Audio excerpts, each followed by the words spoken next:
So welcome to Building Equitable Farmland Tenure for Upper Midwest Farmers.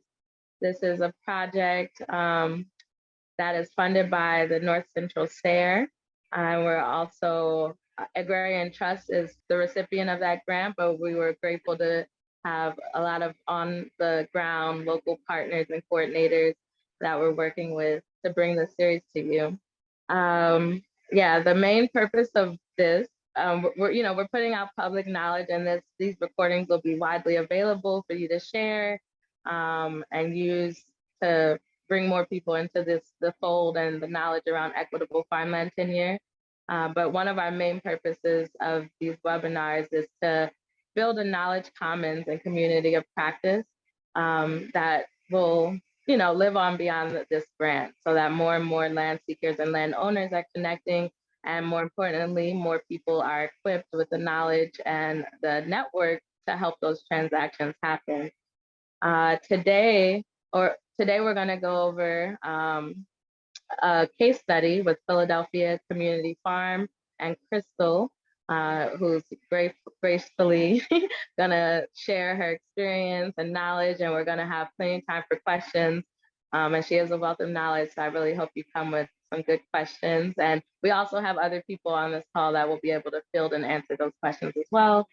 We're gonna do some breakout rooms where people can network a little bit, get to know who else is in the room, but also discuss what Chrystal talked about and some gaps in the technical assistance and knowledge that is needed.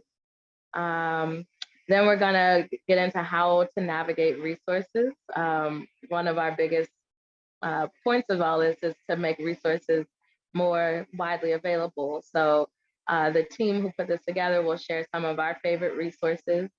And then at the very end, we hope whoever is interested in being part of the cohort will stay on, and we'll probably have 20 minutes at the end to dive into what the cohort will be about and some more details about it.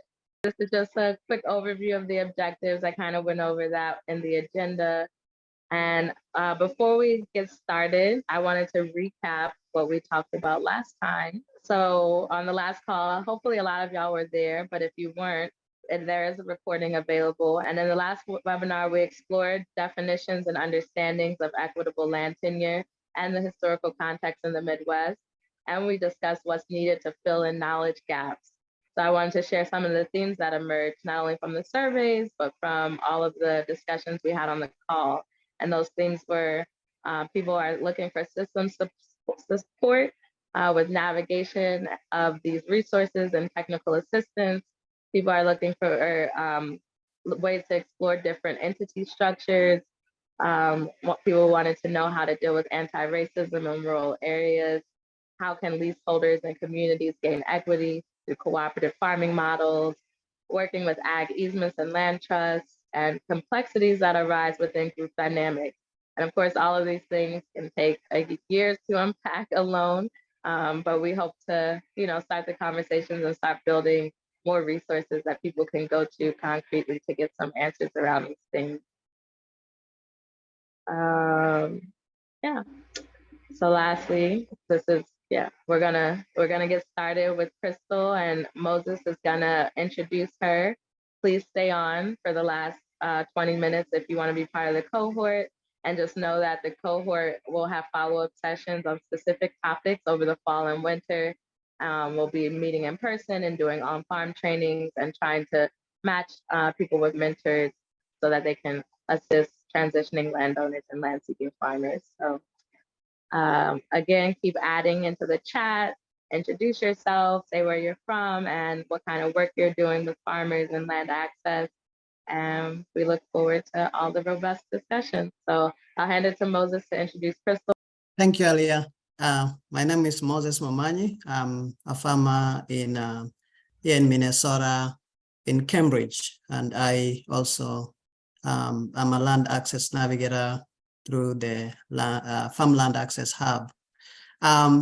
In 2021 is when I met Chrystal.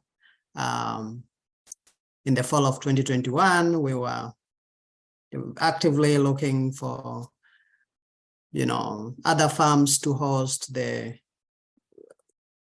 emerging farmers that had joined Kilimo, and we were looking for more spaces. So Philadelphia Community Farm is just across the St. Croix River, and we quickly got aligned, and 3 of the farmers this is their second year there that they have been farming. But yeah, we are excited to have Chrystal here today to share more about Philadelphia Community Farm. I can say for sure part of what they are engaged in is building soil health as a critical element of land conservation. They also try to diversify cultural practices on the land, and just provide access to both wild and cultivated spaces in their 300 or so acre of land. So the farmers I work with, they sometimes, we have a chance to not only grow crops on the land, but also, enjoy the natural space that, we always want to get connected. So more from Chrystal. Thank you, Chrystal. You're welcome. Thank you, Moses and Aleya and everyone with the trust and welcome cohort. I'm really appreciative to be here, and I hope that I can be of some assistance or give some ideas. So my name is Chrystal, and I am a farmer and an on-farm educator here at Philadelphia Community Farms. And as Moses said, we're located in Osceola, Wisconsin, so right on the border. The river runs between Minnesota and Wisconsin. So we're about an hour from the Twin Cities. That's our major metropolitan hub. And we've been around since 1989. So it's been a long organization. And in 2021, we had a pretty large structural shift. And we kept the name of the organization, and we kept the mission because we felt it was very adequate and very open and could be used for whatever group of people would come after us. So our mission is restoring health and vitality to people, plants, animals, and the earth. And we're a rural-based intentional community, so we're not just a farm, and we're intergenerational, multi-abled. We center Black and Indigenous people of color and LGBTQ people with a specific center on queer and trans folk. And we're led and we also center those communities, and we're a nonprofit 501c3. And our certain right now current commitment is to creating access for historically marginalized people to connect to their history through food systems, land, and cultural practices. And that we have a set of 6 values that we have created together as a collective. And those values are liberation, access, intergenerational living, culture, creativity, and regeneration. And so we take those values and then we put them to work for all of our 4 program areas. So in every program area, we ensure that there's some aspect of liberation, access, intergenerational living, culture, creativity, and regeneration. And our 4 areas of programming are agriculture, education, life sharing, and conservation. So how those things kind of show up in the way that an organization functions is that we have our agricultural programming. So we grow vegetables, and traditionally we were 30 plus years as a CSA. And this year we had the opportunity to join the Wisconsin Local Food Purchase Assistance Program. So whatever produce we have procured for this year, we met a grant amount, an award amount. And so then we're growing to produce wholesale for that organization. And Moses is doing that on our land, and some of the West African Farmers Alliance is doing that as well. And then we also grow food for our intentional community, which is our life sharing portion of our programming. And that includes people with special needs. So we are a licensed care facility. We're licensed for up to 2 people with developmental disabilities, specifically adults. Currently, we give care direct service care to one person. And that's a big part of how our whole life is really centered around home care and what we call hearthkeeping, and understanding that like the home is really the center of how things function in any society. And in doing so, in really putting people with disabilities at the center of our circle as well, then it really allows us to move at the speed of the person who's at the back of the bell curve instead of at the front. So it makes everyone slow down and be in right relationship to each other and the land. And that kind of moves into our educational programming, which is really based out of both the community and agriculture. And it's centered around liberation and land and soil health. And we believe that the main tenet that we can bring as a group of people to other people is that if we treat the soil poorly, we're treating ourselves poorly. So the way we treat the soil is the way we treat ourselves, and that the health of nature around us is then reflected in the health of our community, both our residential community as well as our extended communities. So soil care is a very active part, as Moses said, of what we do. And generally teaching that through kind of artistic or creative ways, and understanding that when we have students on the land, so we do anywhere from elders, we have a group of elders that come up to the land and sing songs. It's an educational space, but we also do youth. So the youngest youth we have on the farm are 3 to 10. We have a regular program for 3 to 10-year-olds. They come and they play on the land, and we have a structured program around that. And then we do school groups and educational groups of all ages. And we can do, anything from a day trip where students come, they engage with land. A lot of students who come out are very urbanized, so they haven't had an experience in the soil or on land. And so this may be their first time understanding that there's a connection between soil and themselves. And then that might just be one day where it's really centered around play, and we try to meet people where they're at. And then we do anything from up to 100 students at a time for 5 days, and they camp on the land, and we take them through a whole immersive 5-day experience where they're going through a curriculum that's really starting at like soil basics and seeing that reflected in their own communities and themselves, goes through plants, animals, and then eventually like cultural practices and how all of those things have been historically connected across the world. And then that leads us kind of into conservation. So we have 300 plus acres, as Moses said. 68 of it is our residential community's home. And the rest of that is in conservation easement. So we have an easement with the Wisconsin DNR, who manages the land in conjunction with a conservation company, or I should say organization, who's another nonprofit called the St. Croix Conservation and let me get the name. It's a long name, so let me always get it right. I'm gonna look it up here because I always say it wrong. Sorry about that, everyone. Thanks for your patience. Standing Cedars Community Land Conservancy.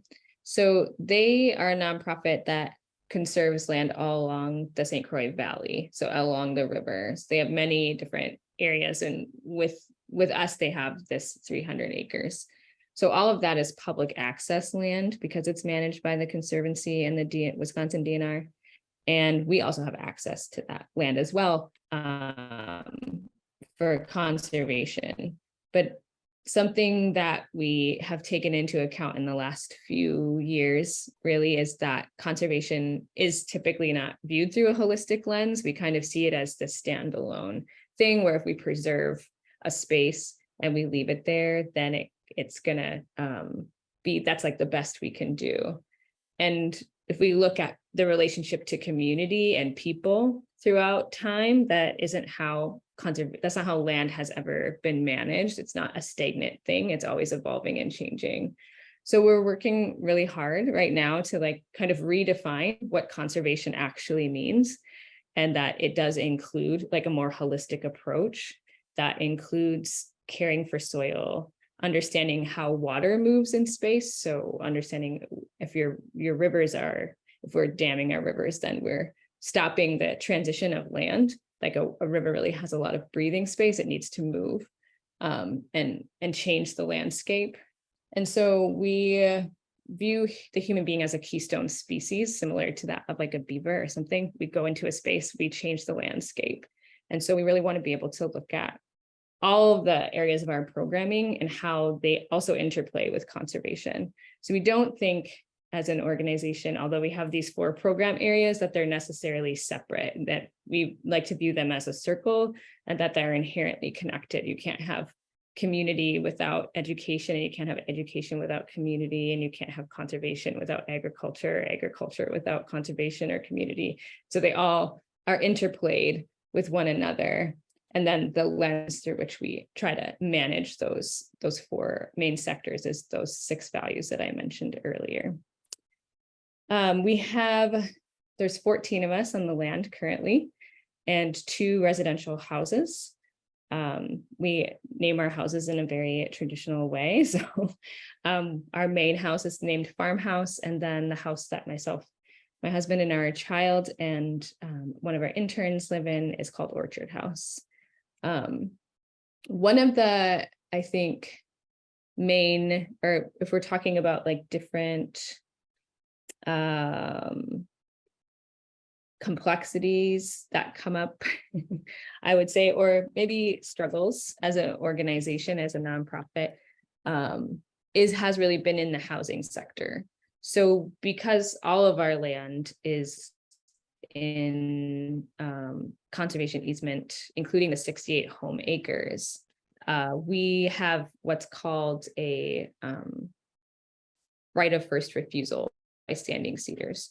So if we were ever to sell any of our parcels of land, it would require that we wait a year and we notify Standing Cedars Land Conservancy beforehand. That would give them a year to raise the money to purchase that piece of property, and then they would manage that.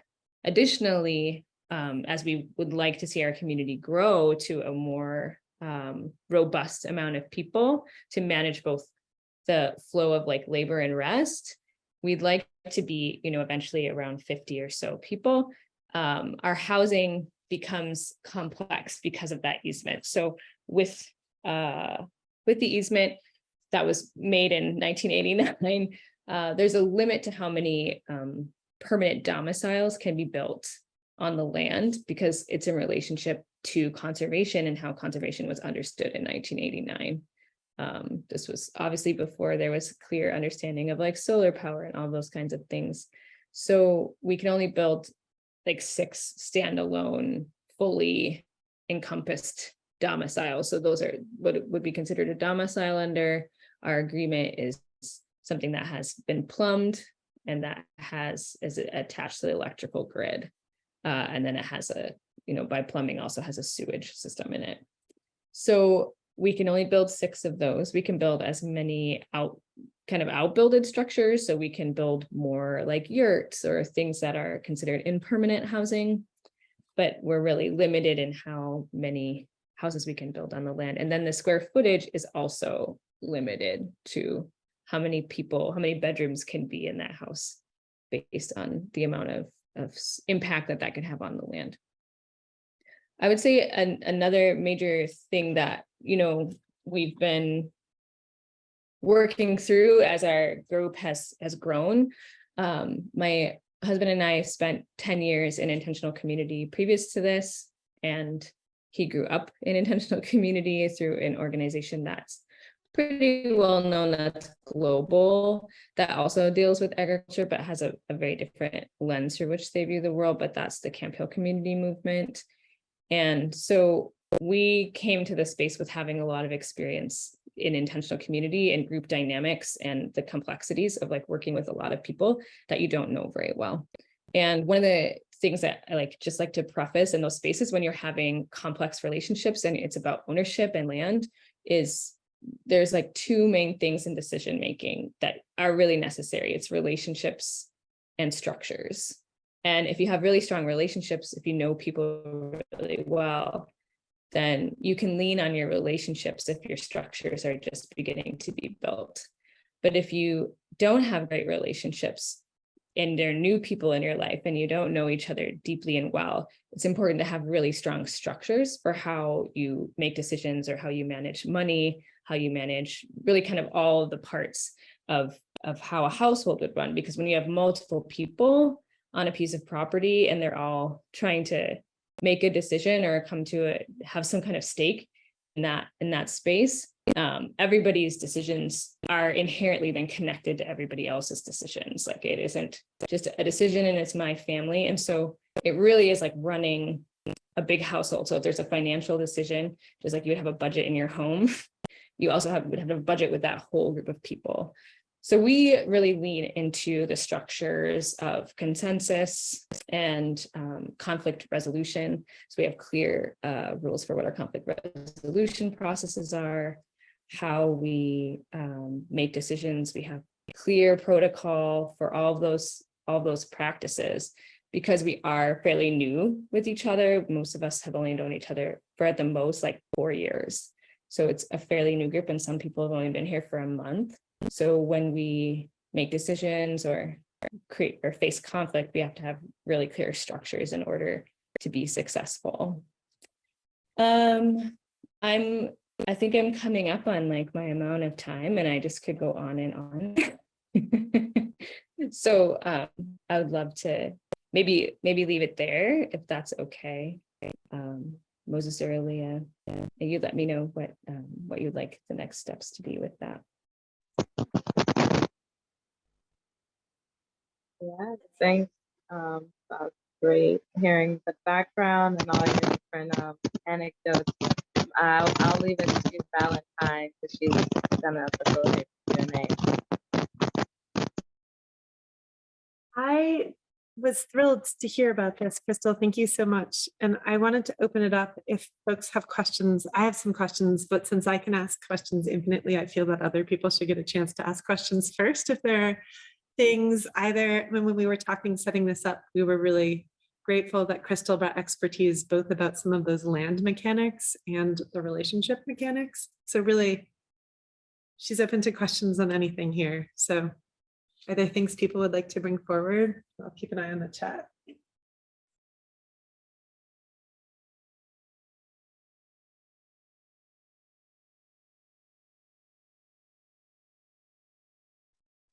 I just want to say thank you, Chrystal. I really appreciate the last part in terms of what you said about conflict resolution and decision making. And that's how I see when I work with a lot of the elders, just seeing their presence when we're growing together. It's not just about coming together and growing food, and it's also about what's going on in our community and how do we resolve, if conflict comes, how do we, preserve our culture and just, our old ways of just doing things, naturally and, having conversation and slowing down and just really connecting. And so I really appreciate that last piece. So thank you for bringing that up. Thank you. I see in the chat that Perry Post and Shoto Spring have asked if you have advice for people who are beginning or who want to have a living community on a farm. Yes, I do. I have so much advice. But mainly, I think my main advice is to look into, I would say, first, a big resource for you if you're looking to have a living intentional community on land is to look into FIC. So FIC is the Foundation for Intentional Communities. It's been around since the 60s. Intentional communities from all over the world are tapped into that network. And so you get to see so many different models of what that can look like. Ours is one model, but there's a ton of models.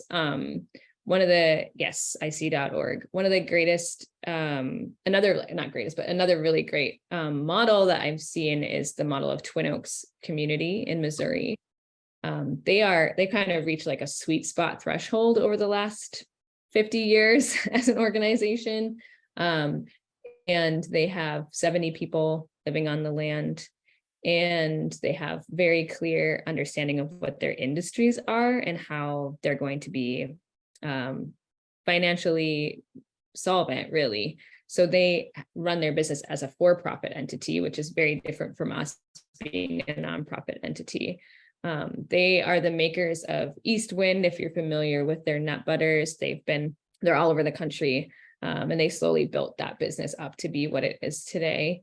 And they really, some of the ways that they structured their community life is they have an agreement that everybody works 35 hours a week. Now that's in relationship to labor. So the more people you have on the right amount of housing and the right amount of land, that's a delicate balance.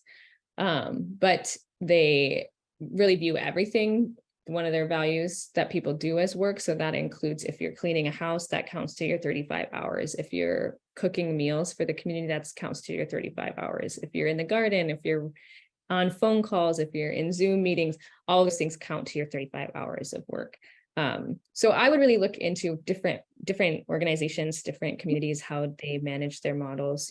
There's a lot of options, and it's really about what your mission is, whether you're a for-profit or nonprofit or just a collective of people and want to live in the commons. But what's your mission? And, I think that one of the best things you can do is create a business plan with that group of people, even if it's not a business plan that's based on money, but really to get clear on like, what's the goal of this? And you can have any goal, but Right. understanding like, what is that goal and how are you going to get there? And writing a business plan is a great way to understand like, what are the measurable outcomes that you're trying to look for to know that you're reaching that goal, coupled with all the different kinds of things that you need. So I think there's basic things you need, which is like understanding how are you going to bankroll your operation? What's your goal? What's your mission? Who are you providing that service to, whether it's yourself or a group of external people? And then how are you going to collectively decision make? So, and then within that, there's going to be a bunch of different like extra, like I would say weft pieces in your weaved piece. And that could include, it's going to necessitate including how are you going to talk about conflict? What are people's relationship to work? What are the structures that you're going to use to run that group of people? And for some organizations, it's simply just like, I've seen intentional communities where people actually come and go and that land is in trust and is owned by one person, and that person has opened it up to us people coming and going, and they make decisions like by using 1, 2, or 3, like, and there's not long discussions and consensus, and they use a democratic system that if the majority is over 70% and they vote this way, then that's the decision that how that's made.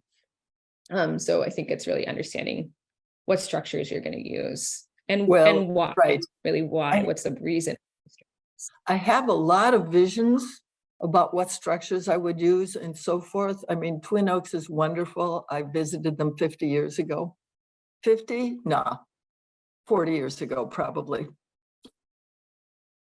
A long time ago. Anyway, are you suggesting that I just go on to the Intentional Communities website where we are listed and just read other people's descriptions of themselves? Yeah, I think like joining, if people are interested in intentional communities, joining ifc.org, like joining intentional communities.org, because it's I think it's $35 a year or something. Right. I'm not a member. They have classes and stuff. Yeah, they offer lots of courses, interviews with other intentional communities. There's a publication, and also then you have access to those other groups' websites. And often their websites are going to outline a lot of these things, like how, maybe not direct, like super intense detail, like how to like, what's their structure for financial management? It may not be that intense, but, lots of people have lots of ideas about how they can do that. We use a process called holistic financial planning. Yeah. Somebody's at my door. So I'm going to zip out and thank you.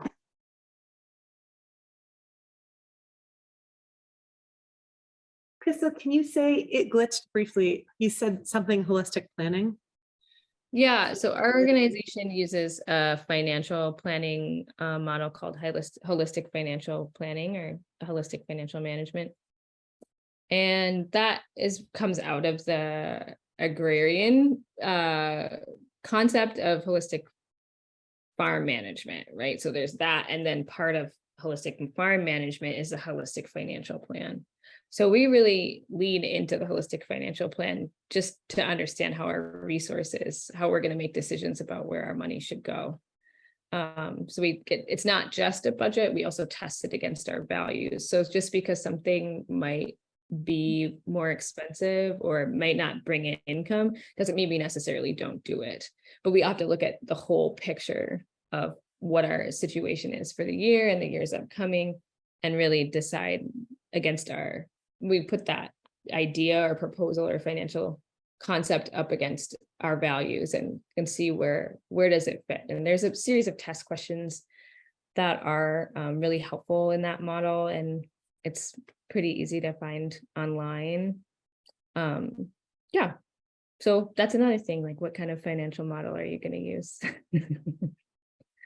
Can I ask you a question that's sort of related to that? So part of what started this question in my mind is when you were talking about the conservation easement and the limit of 6 domiciles, I was curious if there's a process for updating the conservation easement or if it's just perpetual forever the way it was originally written. And the kind of broader question it brought me to was how you've navigated, you alluded to the structure changing as you've realized what your goals and values were as a group. And I was curious, because for every group who's doing this, it will change. And I'm curious if you could say a few things about that. Yeah, so because the organization was founded in 1989 and this particular collective of people kind of took a real sudden responsibility for the stewardship of the organization only in fall of 2021, and then really only actively in the winter of 2021, our conservation easement is in perpetuity. Like there's no end to it. So that can be something that isn't necessarily a choice that people would want to make if they're looking for something that's really flexible and how much their group of people wants to grow or change. So all those kinds of, and that was negotiated between the organization and Standing Cedars, like that's how you negotiate. That's a legal conversation. And so I think that's an important thing to think about for attorneys who are looking to support this kind of access is what are people's goals moving into the future and what's their relationship to succession planning? Because we like to look at, so I also sit on the board of directors of our organization. So our board really likes to take that overview of when we're looking at rewriting, say, our bylaws and opening those up, we're looking and hoping that in 30 years, what our current expression of the mission isn't still the expression of that mission. I hope that in 30 years, people still aren't, we're still not needing for that to be the focus of the organization. And maybe all of us won't be here. And I hope I'm not on the board in 30 years. So we really want to be able to I'm not on the board in 8 years, but I hope that we are, we really want to be able to right now write that succession in and plan for a future that we couldn't even imagine was possible. So we don't really want to write tight boxing into how our organization runs.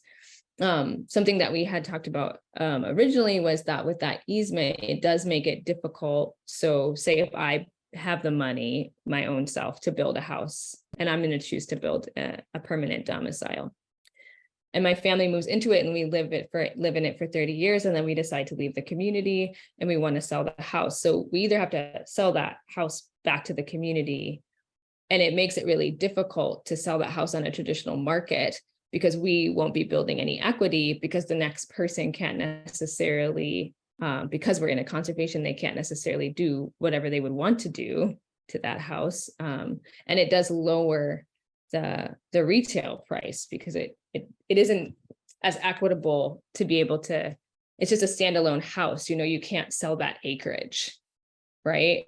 Because we're not going to sell a house and an acre to the Standing Cedars Land Conservancy, who has a right of first refusal. So there's, different ways you could structure that. You can have collective land ownership, and then you can say you have 100 acres and you have 12 people and everybody takes a portion of that acreage and they build their own house. You can parcel that land off into separate pieces where it's more in like the commons. So it's a collective ownership, but each person owns their like parcel of that acreage. They might pool their resources or they might pool their resources and then also get a grant of some kind. They can use another organization that's a 501c3 as a pass-through, for instance, and they can, take that money in, that grant money in, that's for a nonprofit, and funnel it through. So I think there's a lot of other ways to do it other than the way we've done it, or the way it was done originally, that do take into account like individual ownership. It's not something that the people who are in our community are necessarily interested in, is individual land ownership, because we have a different value system around land. But that's not to say that it's right or wrong. There's just lots of ways to do it. I hope that answers the question. Yeah, I found that incredibly helpful. And we could either go right into breakouts to talk about this more, or we could take more questions if people have pressing questions before we're going to ask you to kind of discuss this amongst yourselves. Anybody want a question in before we jump into breakouts?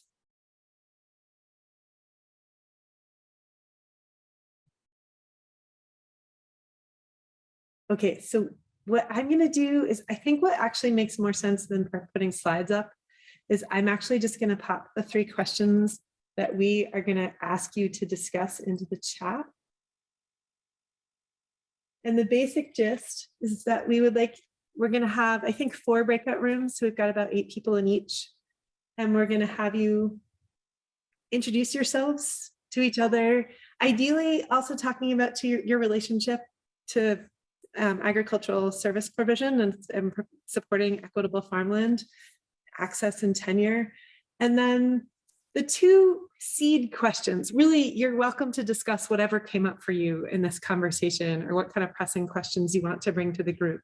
But the seed questions that we're planting to be able to include in the conversation that we come back after being in a breakout room for 15 minutes is, how might you be able to use some of what Chrystal just shared? And what seems useful to discuss with service providers about the kinds of challenges that this effort or the efforts that you're engaged in or engaged in supporting have encountered.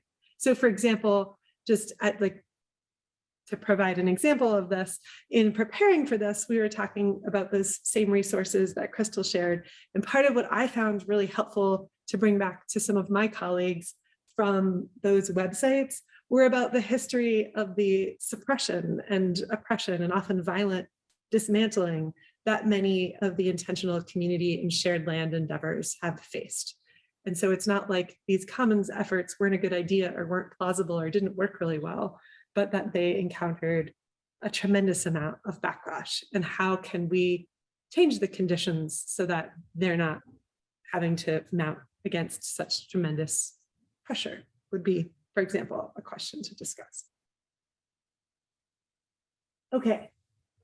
I think that the breakout rooms might say that they're 10 minutes long. We're going to give you 15 minutes. If it's a 10-minute counter, we'll just extend it for 5 more minutes. But by the end of 10 minutes, we would ask that you've heard from everybody in a group. Okay, let me open.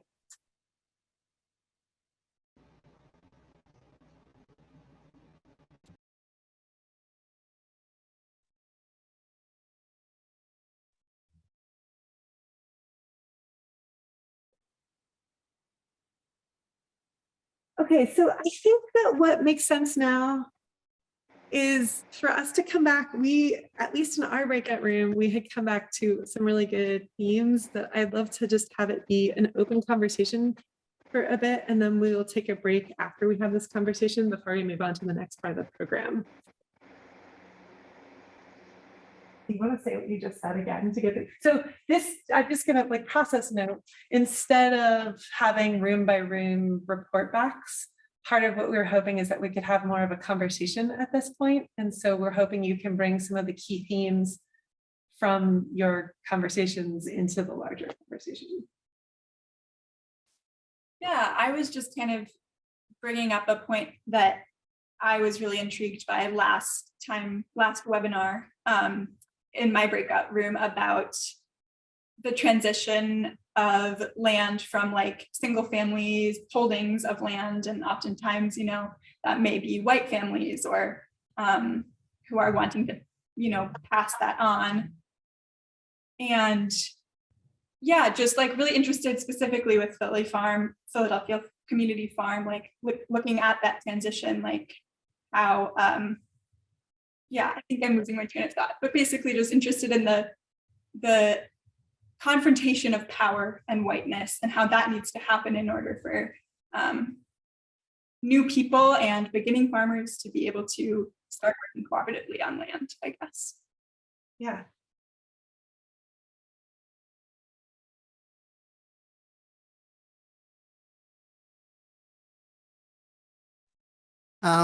We had a couple of questions for Chrystal.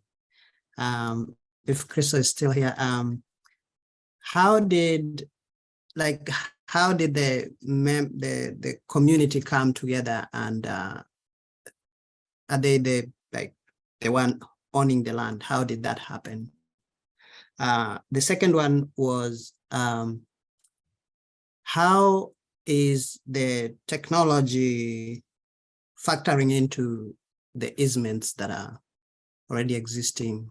I know you mentioned solar power or something like that. If you wanted to put these things that are part of that, do those easements that already exist from that long time ago, you know, give you an easy time to do that, modify those easements? Yeah. Okay. I am here, and the light is quickly dwindling in the space that I'm in, and so I just chose to turn my camera off, but I'm here. So how did our community come together? So in 1989, some Rick and Verna Cragnis were renting what is now called the farmhouse from the Silla family, who had owned it for quite a while, I think at least 3 generations.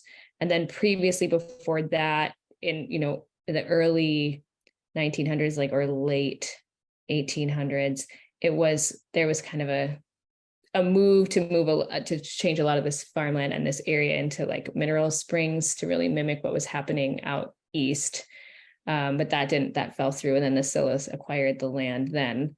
And then a few generations later, when Rick and Verna and 2 other people were renting this space and trying to figure out how they could make this vision of like a communal living space come together, they met 2 people who were trying to start Standing Cedars community conservation and conservancy, excuse me. And so then they, really said, well, you should start a nonprofit. Then for us in 2021, so in the fall of 2021 in September, and my family arrived in the fall of 2020. So we had been here a little under a year, like maybe a month and a half under a year, when the executive director gave the organization really 6 weeks of notice that they were going to be leaving. And it was really top-down management at that point. And I was on the board, but also the executive director was also on the board. And on the board level, we had been starting the work of decolonization. So it had been, and our board was mostly queer and Black. There was 6 of us on the board at the time. And so we were a little bit shocked. And, and then through the leaving of the executive director, it became very clear that there had been many layers of financial mismanagement. So she left and there was $600 of cash flow in our bank account, and our annual or our monthly bills are anywhere from $6,000 to $10,000 on our mortgages and electricity and insurance and all of that. So we really had to like buckle down together. And that's when we brought a lot of the processes that we were forming together on the board level into the residential level of the organization. And it did take, there was only 6 of us living on the property at the time, residentially, and our son at the time was 3, and then we had a person that we're giving care for. So it was pretty tight. And, you know, through everybody's resource management, we were able to secure a couple grants, like kind of out of the blue. And just, I think really the grace of the universe or God or Allah or whatever you want to say, we were able to really kind of pull ourselves out of that, and also by people not receiving stipends. So it's been a long couple years of that transition of leadership. And also we've been able to really grow quickly, almost sometimes a little too quickly. Like we're all very excited and future oriented and vision directed. And so now we're at a place of pretty amazing financial health. In 2021, we realized that there wasn't actually a cash flow. So there was a lot of like hidden, which is something that you absolutely need if you're a nonprofit in particular, but anybody needs it. Yeah, and it's been a long road in just building up trust and relationships also with the local community, because there had been a lot of broken trust and because of that financial mismanagement.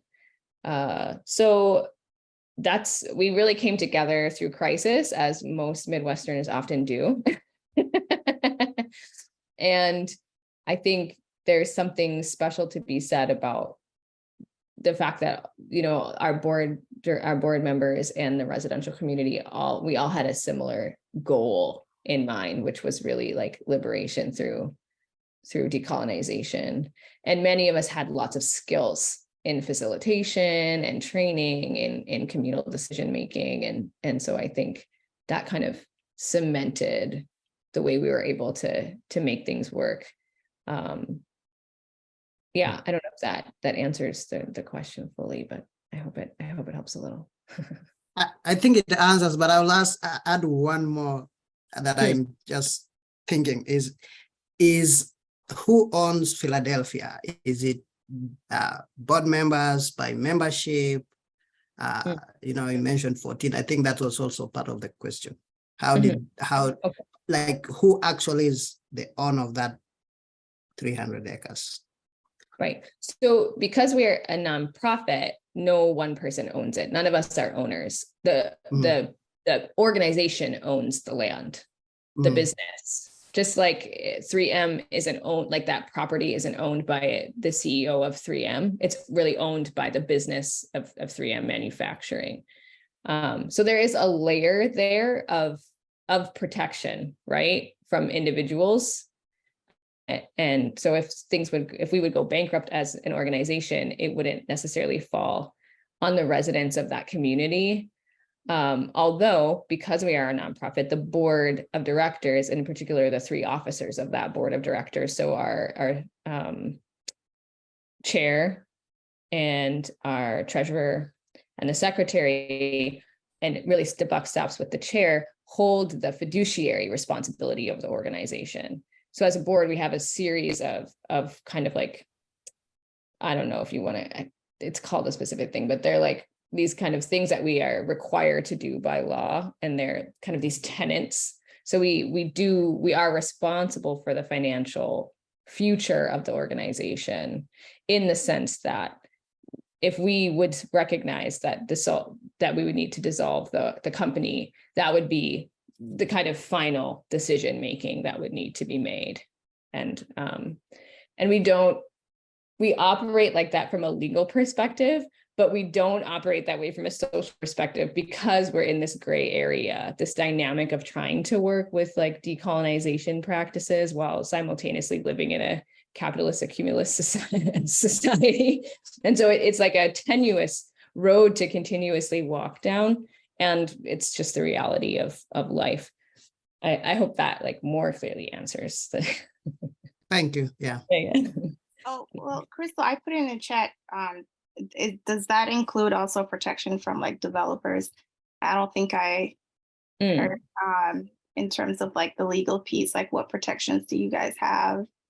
Knowing that there's, right, so the easement, yep, the easement is in perpetuity. So Okay. there can never be more than 6 domiciles on this 68 home acres. And because the rest of it's in conservation easement with that's managed by the DNR and standing cedars, that can never be developed. And that's where we run into the issues of equity building, right? Because our land isn't worth anything legally, right? From the real estate market, if you can't potentially develop on it.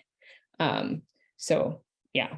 I thought that's what you said, but I wanted to hear again, because sometimes I think language is so important, especially for us, you know, a community that's, you know, entering in agriculture. It's so important that we understand what that means legally. And so thank you for saying that.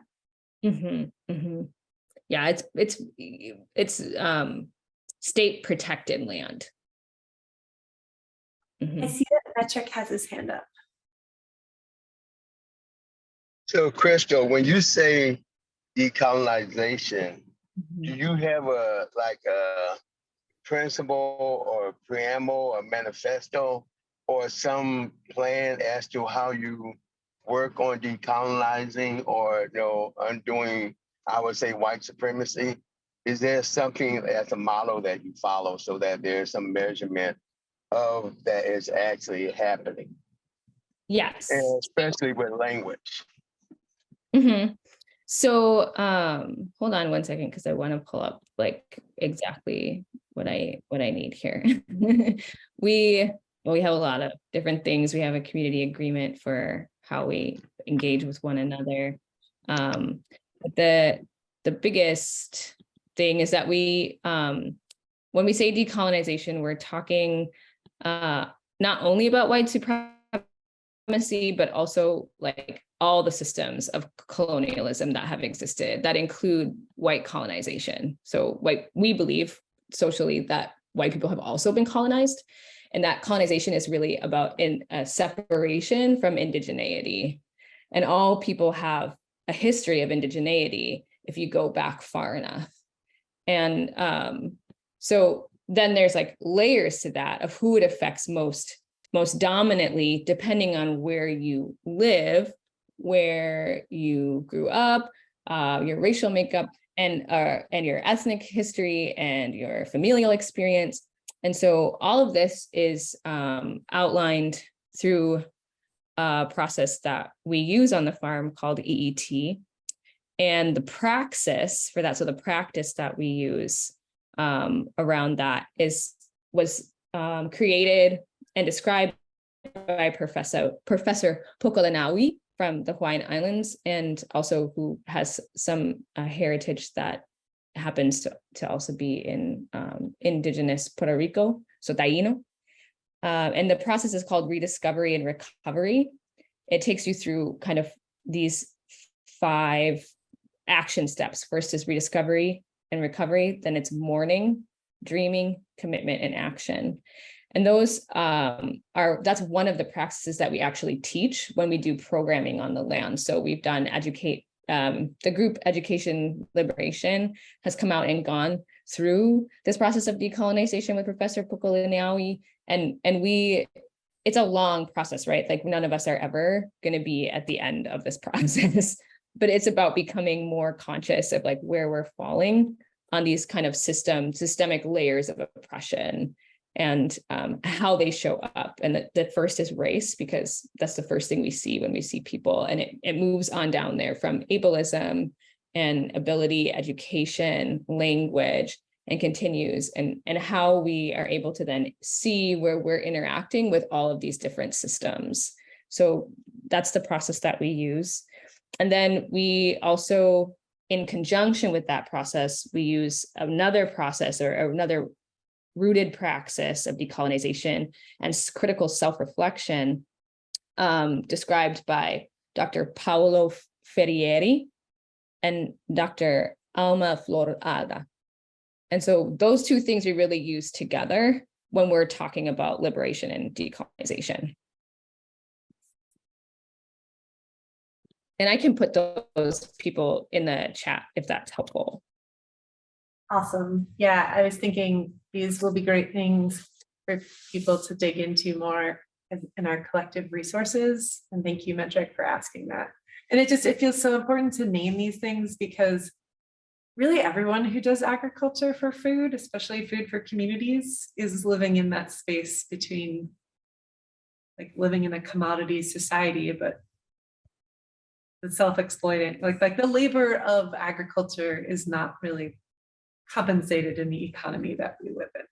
So we're all looking for these tools for liberation. So thank you so much.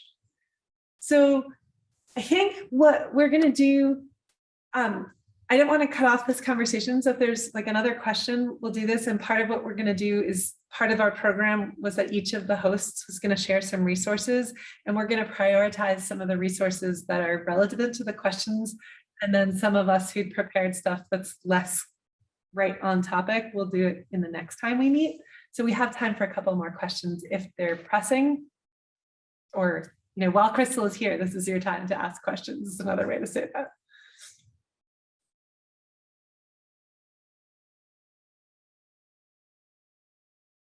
And if there's nothing else that came up from your discussion. I don't think, sorry to interrupt, I don't think that I got to the second part of this question about the technology aspect, like solar and stuff. And so Totally.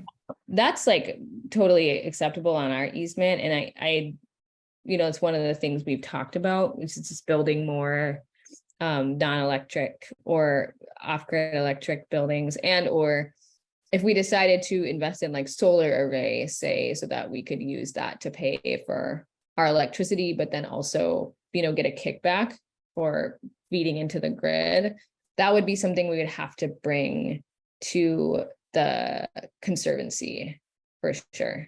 Like to get an AOK for that. I don't see that they would have any reason to say no to that, considering it's like ecologically impactful in a positive way. But there are like some gray areas in our easement, and those are just navigated between an organization and a conservation group, you know. Unfortunately, we weren't there for those conversations. Well, it's one of the reasons we're excited about this community of practice, because what we've been hearing from those who navigate this domain is that the more that there are precedents and language already written, the easier those processes can be to navigate. So,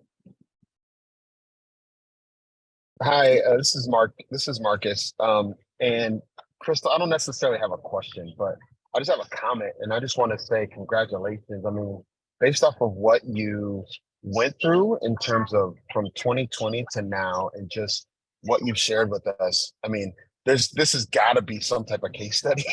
So I just want to say congratulations to you and to the community on what you all have accomplished. thank you. Yeah, I so appreciate that. very much. Yeah. I so appreciate that. It's pretty amazing. We just got a grant, one-time grant for $125,000 through the Fund for Frontline Power and the Cat Tally Foundation. And so that was like a pretty huge win for us. We were like, oh my gosh, it's enormous. It's going to go a long way for us to be able to get that money to work for us without us having to work hard for it. So, so thank you. I really appreciate it. Well, and I'm really, really excited that like you bring that up, because I think, you know, I'm also excited to see Kate and some of the folks who represent the philanthropic community here, because like, how can we make a case for how absolutely important this is and how resources need to flow into the 20, 30-year process, 34-year process it takes to get to that level of resourcing and being able, like one of the other things we haven't talked about much today, but that hopefully we'll get a chance to talk about in the cohort, is the multiple streams of cottage industry and possible cash flows that allow some stability in these domains. We're gonna go into the last part of this programming before we do the cohort session, and that's around navigating resources. So one of the major issues with equitable land access is navigating these resources and knowing where to find them, who to talk to, who to ask questions to. So we want to share some of the people and resources that have inspired us along the journey. Because we're running short on time, everyone on the coordination team isn't going to share, but we're going to prioritize Gary Hampton talking about cooperatives and Moses talking about farmland navigators. And if we have time, we'll go to the rest of our slides. But if not, you have the slides, we'll send them out and you can read about the resources through the PowerPoint. So Moses, you can get started. Okay, thank you, Aleya. So like I mentioned earlier, I am also part of the Farmland Access Hub, and the hub is made up of different organizations that are putting together this effort because of, I think, the challenges that land seekers and landowners are encountering. So most of the time, landowners have questions when they want to transition their land, or they want to even sell their land. They might have a particular way they want to do it, and they don't know how to get started. Same with the land seekers, and particularly emerging farmers or underserved farmers. They require a lot of guiding and to get to these resources. So we have right here, we have this website. That's my favorite. Well, I would say favorite, but it's what I would refer you to. It's called farmlandaccesshub.org. And then it has 12, if I go to something, if I go to who we are, you will see who the Farmland Access Navigators are in these 3 states, Minnesota, Iowa, and Wisconsin. And all of them, well, they all come from different organizations. We have Mabosit there, we have Renewing the Countryside, and some are just, not even belonging to any. Well, we have Practical Farmers of Iowa, we have LEDC, Latino Economic Development Center, we have, and Katie is just a consultant on her own. We have the Good Acre, Rooted Wisconsin. So we have all these organizations. So it's a bunch of organizations that are putting together, but they also have been putting these resources. They have, organization, state agencies, and other resources. They have a list of farmer landowners that they are connected to. So I would recommend for all of us who are interested to know, like, what are the resources, what is going on in the Midwest, especially Minnesota, Iowa, and Wisconsin, to look at this website and, dig around and see what you can find. And these are people with their phone numbers are there. You can reach out to them and get information about, all that. So thank you. I'll pass it to Gary. Okay, thank you, Moses. If you could go ahead and unshare your screen. Yes. We always forget. All right, and Aleya, could you go ahead and bring up the slide presentation real quick? Okay, Joe's gonna do that.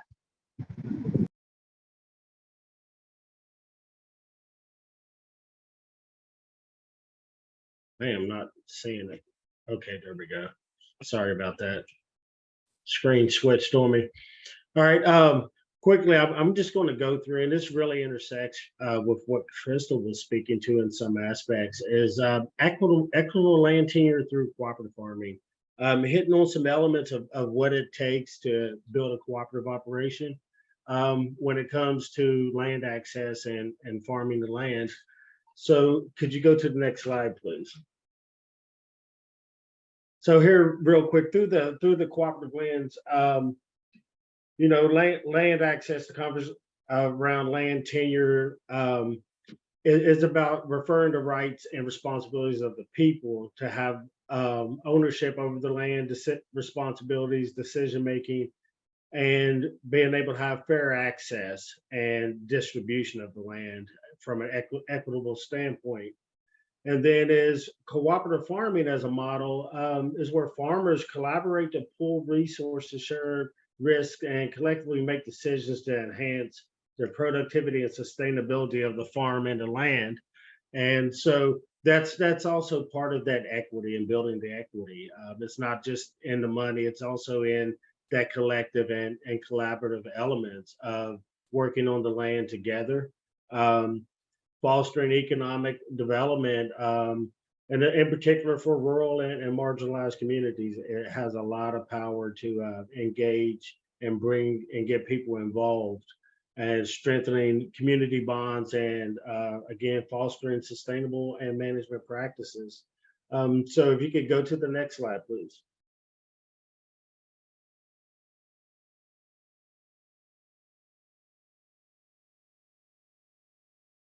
So some important elements of equitable access to land is promoting social justice, providing equal access again to the land, fostering those economic development opportunities, as I mentioned, and also strengthening those bonds. And with that is, you know, there's more power, more resources, and more ability to leverage from a capacity level when individuals are working and building together. Next slide, please. So additional elements of some of the advantages, you have increased bargaining power potentially. Cooperative farmers are potentially have a better chance of negotiating prices because they have more capacity, more inputs, and then also more produce potentially to leverage within the marketplace.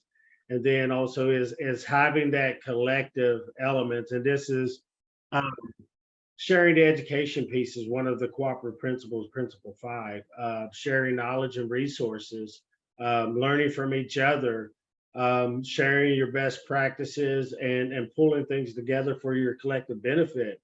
And that's, you know, cooperation among cooperators, principle 6 or 7 principles, but there's some of these elements that really stand out in the conversation that's been taking place. And then is by being able to leverage your resources and really connect with one another, you can mitigate some of the risks of taking on that ownership of land and stewardship on your own. And so what that does is you spread that risk out across the members of the cooperative, the members of the community that's holding stock and stake within the land. And then is when you have community, you also have this sense of a safety net of individuals that you can lean on, you can connect with, you can collaborate with, you can bounce things off of in order to, you know, do what's best in the interest of the community that's working there and stewarding the land. Next slide, please. So some of the challenges, which also intersect with Chrystal's conversation, you know, there's going to be limited access to capital and resources as an individual, but collectively, you know, there's still capital access issues, which takes on, you know, we may have to take on grants, loans, different things of that nature. But again, that risk is mitigated, but access to capital has been a big issue and big challenge with individuals in getting access to the land and also in building out their enterprise. And you know, potentially have an inadequate or lesser of an understanding about the different cooperative models. Could be a challenge to working together on the land and working cooperatively in community. And one of the things that was mentioned, potential conflicts. There's going to be that need for conflict resolution. There's going to be need for practices around decision making, not as an individual top down, but also making decisions as a collective. Next slide, please.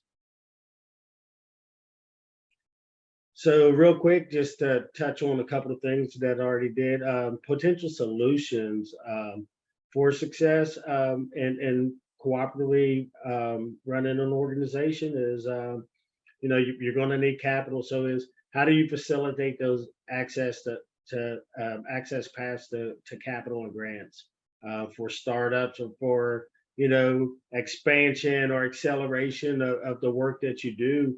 And then also is, just like you hear now, taking in information is really, you have to practice it, participate in trainings, get involved in capacity building workshops on managing cooperatives, because that governance and decision making is going to look different than your traditional business. It may be linear. It may have these different pieces, but that decision making, that one member, one vote, or the sharing and not having full ownership as an individual looks different than what we experience a lot of times in the capitalistic markets. And then encouragement of transparent communication to head off some of the challenges that may come around conflict. Maybe that's the rules and bylaws on the front end of things that may help reduce conflict, and then is really engaging in conflict resolution approaches. What are your decision making elements? What are some of the things that can be addressed through mediation, or can be addressed through conversation and dialogue, and really engage in it? And that was something that Chrystal had touched on as well, is relationships. Working together is really about the relationships. If we can build trusting relationships, then that's the cooperation piece. And then the collaboration comes out of that. That's that task, that action that you're taking together to cooperatively farm, or to move products and goods to market, sharing of tools, management of land, different things of that nature. So next slide, please. And just to wrap up, as we talk about this, equitable land tenure access to cooperative farming can be a very powerful tool for fostering social and economic development. It's proven their cooperatives have a resiliency, especially during economic downturns and different things of that nature. And then there's a sense of empowerment and sustainable elements that can really enhance the community well-being by working together in a communal way and cooperative manner. And as I wrap up, is like, let's continue to work together. Let's continue to build a more just and equitable future through cooperative farming and land tenure solutions.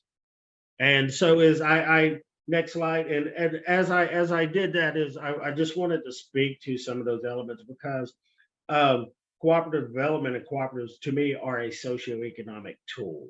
It's a resource that we can tap to really change the position and the way individuals are able to learn, take care of themselves, and be self-efficacious in this world of capitalism. So real quick, I'm just going to highlight a couple of things. One of the notes, yes, I'm using the USDA information initially in this dialogue, and we'll be adding more expansive resources. But these resources are for really getting started in cooperative farming and looking at farming.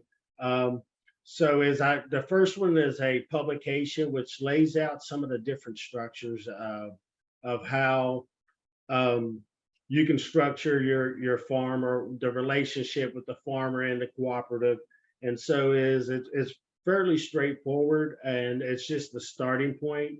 And then is the next is I touched on some of the elements of this particular one. This is straight from USDA. This is our programs and services on how to start a co-op, feasibility study guide. So as you're looking at building these intentional communities or collectively farming, those are some of the things that you need to look at. What's the viability of that relationship going to be with the land? A lot of times we jump into things and really don't have that full understanding of what we're getting ourselves into.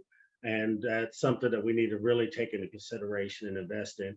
And then there's also Co-ops 101. It just really hits on some cooperative basics and understanding. Director and membership responsibilities, again, it's not just the top down. It's like there's shared decision making. It may be consent and consensus, maybe some type of distributive leadership model development or approaches. And then as cooperative membership design and many other topics that really can help you get a better understanding of cooperatives before you take on a cooperative farming venture. And then the last one is for small and mid-sized farmers.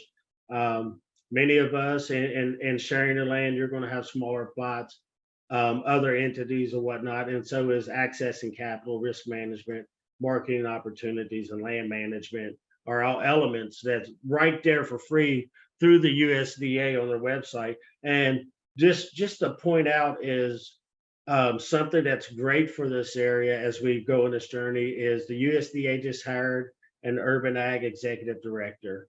And so they have a farm center. So if you go to farmers.gov, you can get information on that. And then of course, you can go to mda.state.mn.us, which is the Minnesota Department of Agriculture as well as you go on this journey. And so some of the first elements is look and learn for yourself, and then build your case and your questions out so that when you go into those dialogues and conversations, you can really have an understanding and hopefully you're asking the right questions so you can get the best response and best answer. Next, and I believe that's it. Thanks, Gary. Yeah, such a wealth of knowledge, and everyone will have everyone's contact info. So if you want to learn more about that in particular, you can reach out to Gary. And it just ties into equity so much, because how are we going to make money, and how are these pieces of land going to be financially stable for the long term? And this is one of the better solutions out there. So we're nearing the end. Can you please go to slide 30?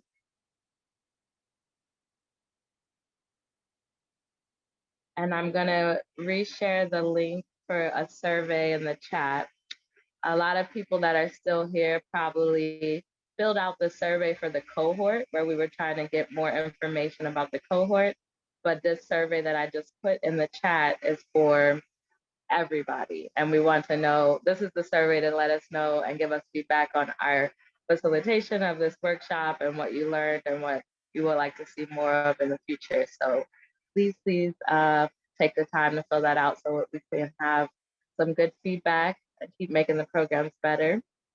All right, seems like everyone satisfied with the knowledge that they gained today, and everyone on this call that you heard from, you should feel comfortable reaching out to, getting more information from, and we'll share all that in a follow-up email.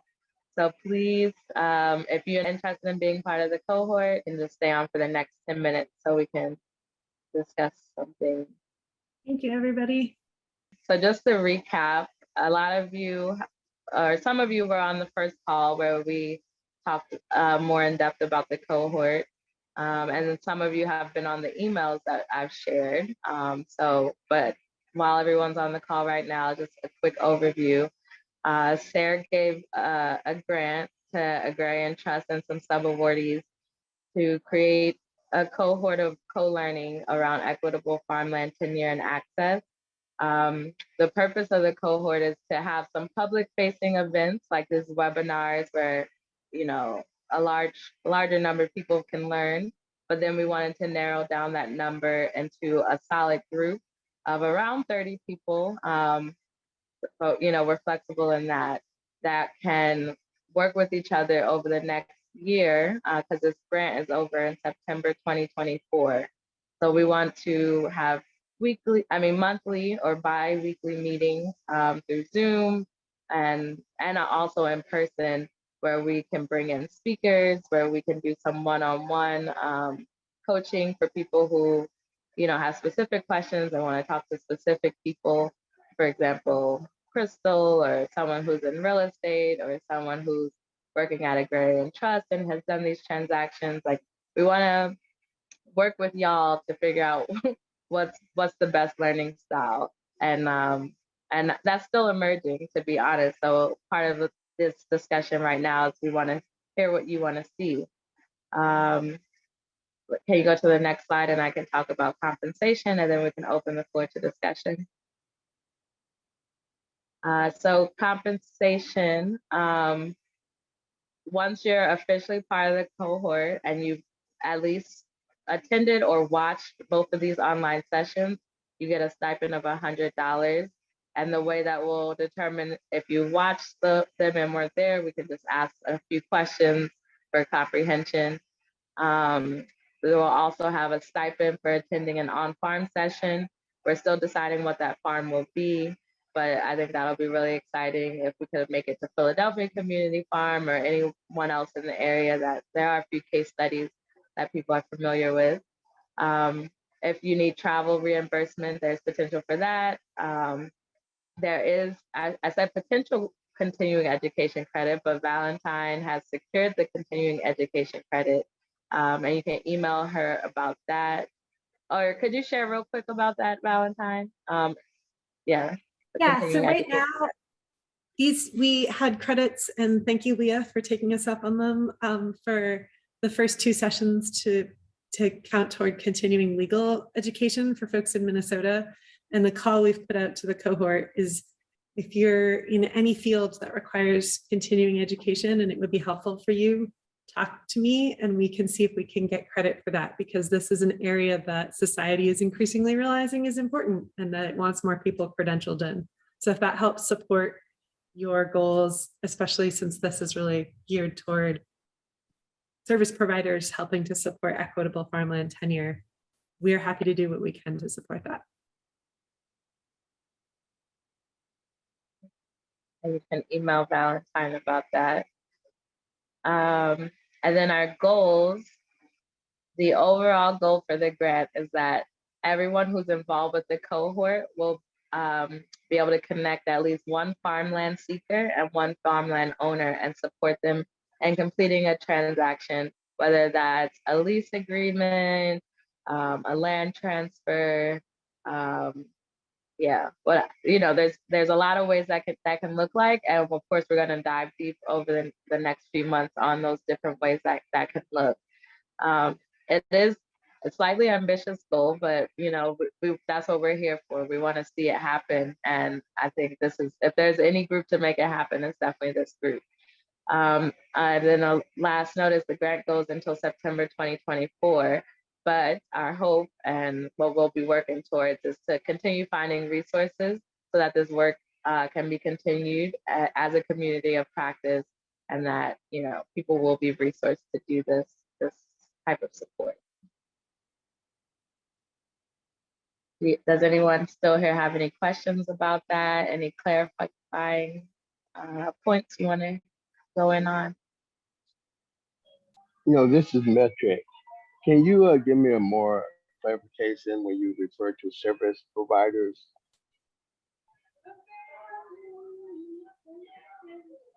You said a more definition of what we mean by service providers?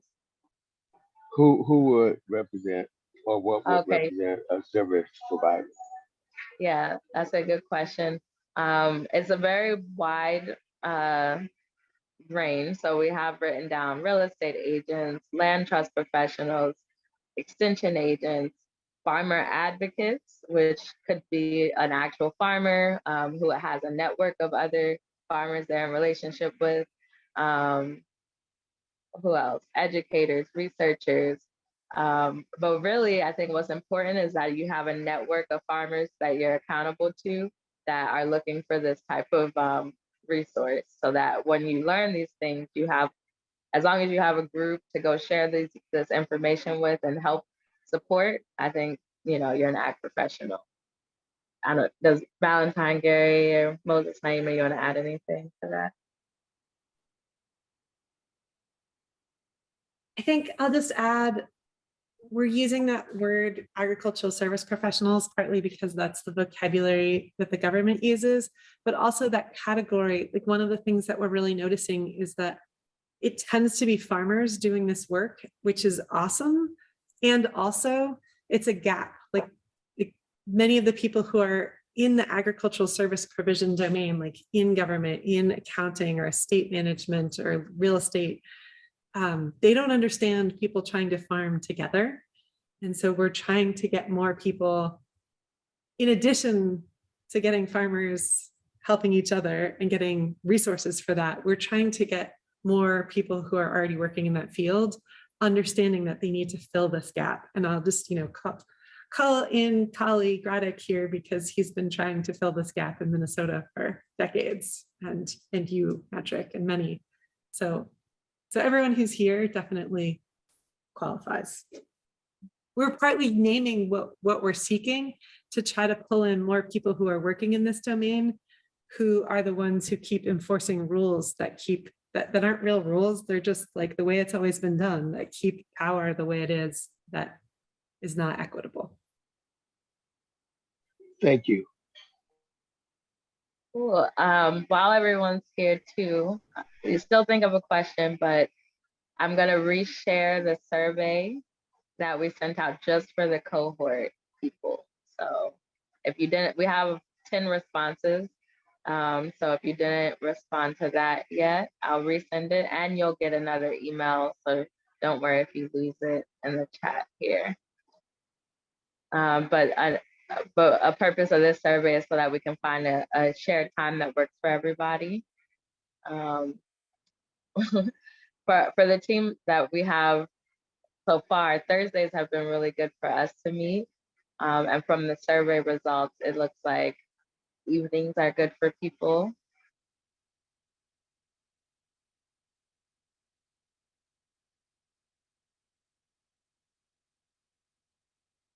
I mean, I personally like daytime hours because I have kids at home, but I understand that a lot of people are more tied to evenings. Daytime weekdays. I agree. In the form of a cooperative, I'm willing to do whatever the team wants, but I also agree. I have littles at home as well. What about mornings? Because middle of the day seems like it doesn't work well for most farmers, but mornings can sometimes work well for farmers. The 1 to 3 time frame had a lot of yeses as well. So that sounds like a good compromise. Another process point is maybe each month or each meeting might be at a slightly different time to be able to accommodate more people. We're still working through all of those details, but just wanted to lay eyes on everybody and talk to everybody who's interested. So I would just say, look out for an email from us with the next meeting time. And we'll also ask for feedback from everybody on, the things that you really want to see in this. We're really excited to work with all of you and learn more from all of you and share more as well. Thank you, everyone. And we'll put this up online in the next few days too. So if you are like, oh, I know somebody who really should see this and be part of it, please feel free to share and pull them on in. Thank you.